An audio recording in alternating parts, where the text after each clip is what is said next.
Welcome back to my channel, Celebrity Star. Happy birthday, Kobe Bean Bryant.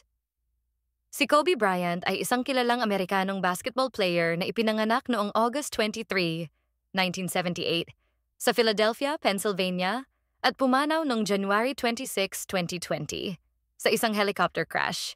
Siya ay isa sa pinakamagaling na basketball player sa kasaysayan at kilala sa kanyang kahusayan sa laro.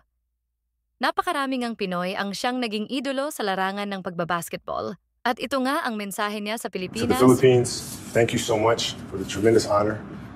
Seeing my number retired is something that I absolutely will never forget. The love that you guys have shown me, the way that you guys have embraced me, is something I will always, always remember. So thank you so much for that. And then secondly, I hope that you guys remember to always demand more of yourself, always push yourself beyond what your expectations are. And demand more, For love more the hate. videos like this, Mamba out. huwag kalimutan mag-like Peace. and subscribe.